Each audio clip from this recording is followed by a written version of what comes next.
We are lucky enough not to have squash vine borers here, yet. However, many of you around the world suffer from this horrific pest. So being the selfless, generous host that I am, I did the research for you. I also needed it for my book.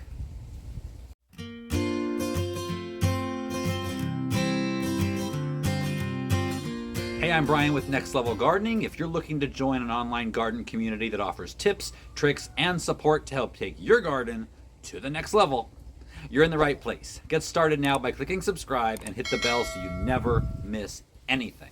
Now let's get growing.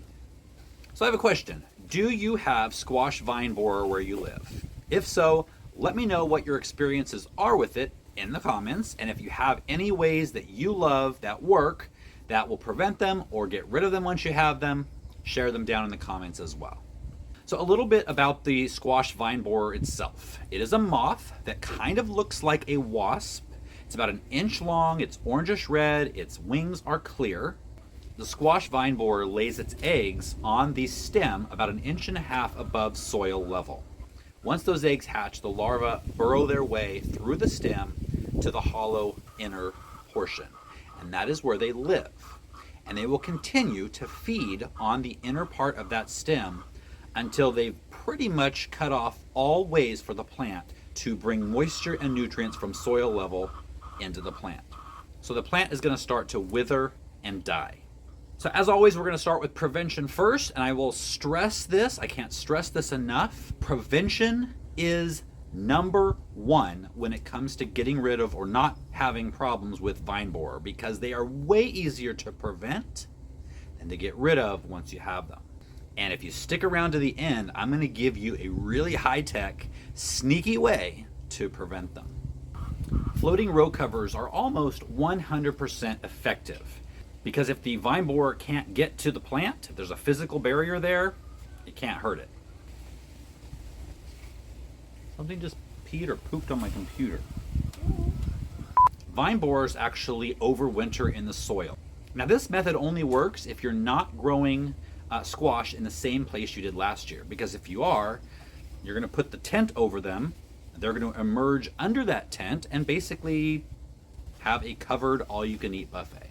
The row covers need to be removed once the plants start flowering, because you need to let the pollinators in to pollinate your plants, unless you crawl under there and hand pollinate them on your own, which you can totally do. I've got a video I will post below that covers that. Now, if you remove the cover, the stem is still vulnerable, and you can protect it by using tin foil. And you can do this whether you use the row covers or not.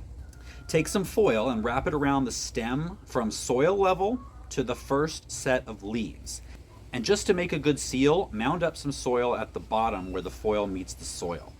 Now you need to be diligent on really going out and taking a look at your plants almost daily. You want to look for the eggs about 1 inch from the soil level. And if you find them, just smear them off, or you can use neem oil on them. They will typically smother those eggs.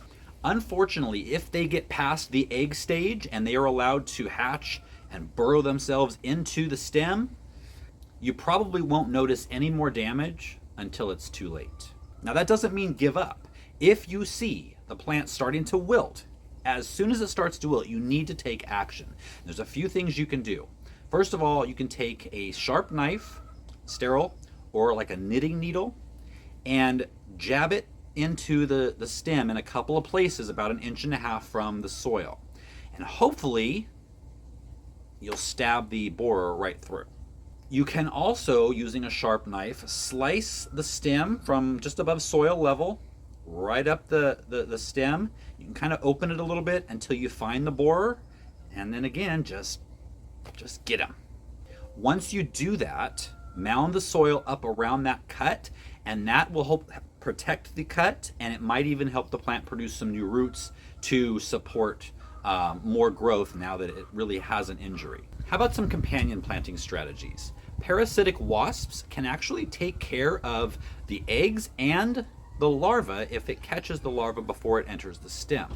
Now, to attract parasitic wasps to your garden, you want to grow things that have umbrella-shaped flowers, like flowering carrot, Queen Anne's lace, dill, fennel, all of those flowers that have a bunch of tiny little flowers shaped like an umbrella.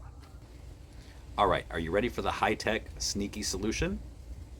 So if you've watched my videos, you know that BT kills caterpillars and larvae. When it eats a leaf that has BT on it, it dies. But once they're inside the stem, they're safe. Or so they think. That's where this comes in. Nurse, insert the tip of a disposable hypodermic syringe into a bottle of liquid BT. Fill the syringe with about 1 cc of liquid BT. It might also say ml instead of cc. Insert the needle into the stem about 1.5 inches above the soil line and push down on the plunger slowly to inject the full cc or ml of BT. That's a lot of letters. Between plants, you want to sterilize the needle. Dip it into a 50-50 mixture of water and bleach, and then push down on the plunger to squirt it back out. Then on to the next plant. You want to do this every week. Now when the larva is inside there, and it chews on the inside of that stem that's been injected with the BT, it's gonna die. Thanks for watching. If you learned something, please give the video a thumbs up. It helps push the video out to a wider audience and really helps the channel. And if you haven't subscribed already, consider doing so. I'll see you guys next time.